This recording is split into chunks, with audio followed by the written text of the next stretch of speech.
نبی پاک علیہ الصلوۃ والسلام نے ان اخلاق کی طرف ہماری توجہ دلائی ہے جن میں لوگ بچتے نہیں، یہ کام میں نے نہیں کرنا، مجھے کیا لگے، میرا کیا لینا دینا۔ مثلا ایک تاجر تھا حضور کے زمانہ نور میں، وہ پھلوں کی تجارت کرتا تھا، مشکاۃ شریف میں موجود ہے، کسی وجہ سے اسے نقصان ہو گیا۔ تو انسان جب تجارتیں کرتا ہے، زندگی گزارتا ہے، تو جہاں اسے نفع ملتے ہیں وہاں کہیں کہیں اسے خسارے بھی ملتے ہیں۔ تو الگ بات ہے کہ ہم صرف نفعوں کے قائل ہوتے ہیں، خساروں کے قائل ہی نہیں ہوتے۔ وہ تاجر تھے، پھلوں کے تاجر تھے، بڑی اچھی تجارت کرتے تھے، کسی وجہ سے نقصان ہو گیا۔ اب وہ حضور کی بارگاہ میں آئے۔ ہمارے ہاں یہ ہوتا ہے کہ لوگ کہتے ہیں میرا کیا لینا دینا، بلکہ اگر کوئی بندہ اس طرح کا مسئلہ حل بھی کرا رہا ہو تو کہنے حضرت صاحب تو آڈا نہیں ہے کام۔ اس تاجر نے اس بارگاہ میں آ کے کہا جہاں جو آ جاتا ہے ہمیشہ بامراد ہی جایا کرتا ہے۔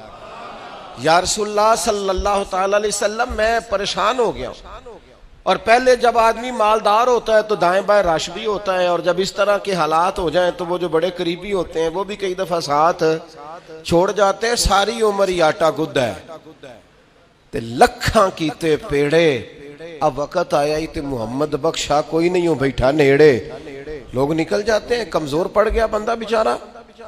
حضور کی بارگاہ میں عرض گزار ہوا، یا رسول اللہ تکلیف میں ہوں، تاجر تھا، پھلوں کی تجارت کرتا تھا اور مشکات میں موجود۔ نبی پاک علیہ السلام نے دعا بھی فرمائی، کرم نوازی فرمائی، رحمت بھی فرمائی، عطائیں بھی فرمائی، لیکن حضور نے نا صحابہ سے فرمایا سارے مل کے اپنے بھائی کی مدد کرو۔ تھوڑے پیسے کسی نے دیے، تھوڑے کسی نے دیے، تھوڑے کسی نے دیے، مل کے، اور ایسے لوگوں سے جو لوگ بڑے اس کام کے لیے ہر وقت ذہنی طور پر تیار رہتے تھے، ان لوگوں سے کہا اس کے ساتھ چلو، لیکن اس کا قرضہ ابھی بھی جتنا چڑھ گیا تھا اتنے پیسے جمع نہیں ہوئے تھے۔ اللہ کرے میں آپ کو سمجھاؤں، یہ بھی اخلاقی بلندی والا کام ہے کہ کسی شخص کی کمزوری میں اسے اٹھانا، گرتے ہوئے کو سنبھالنا، پھسلنے والے کو سہارا دینا، بکھرنے والے کو بکھرنے سے بچا لینا، ٹوٹنے والے کو ٹوٹنے سے بچا لینا، پریشان ہو جانے والے کو سمیٹ لینا۔ اللہ کے پیارے رسول صلی اللہ تعالی علیہ وسلم نے فرمایا اپنے بھائی کی مدد کرو۔ لوگوں نے مدد کی، لیکن اس حد تک اس کے پاس پیسے نہ ہوئے جتنا اس کا قرضہ تھا۔ اب حضور نے ان لوگوں کو بلایا جن کے اس نے پیسے دینے تھے، اور پیسے دینے والوں سے کہا کہ اس کے پاس اتنے ہیں، اتنے لے لو، اور چلو تم بھی کچھ نیکی کرو، کچھ لے لو کچھ چھوڑ دو۔ یہ کون کرا رہا ہے؟ رحمت للعالمین نبی۔ اور ہمارا جب کوئی بندہ اس طرح الجھ جاتا ہے پھر تو وہ ساڑھا لگ دے ہی کچھ نہیں نا، اتنے دنوں تک نہ رشتہ داری ہوتی ہے، نہ دوستی ہوتی ہے، نہ تعلق۔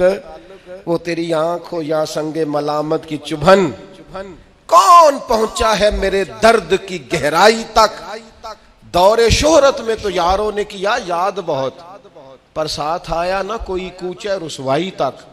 جب حالات خراب ہوتے ہیں تو سب سے پہلا کام یہ ہوتا ہے میرا تعلق کوئی نہیں، اور جب ٹھیک ہوتے ہیں تو پھر بڑی لمبی رشتہ داری نکلتی ہو کہتے ہیں وہ بڑی دور کے میرے قریبی تعلقات ہیں، وہ بڑا دور کا رشتہ ہے، میرا بڑا قریبی لین دین ہے۔ تو بڑی عمدگی سے لوگ، بڑی دور شہرت میں تو یاروں نے کیا یاد بہت، پر ساتھ آیا نہ کوئی کوچہ رسوائی تک۔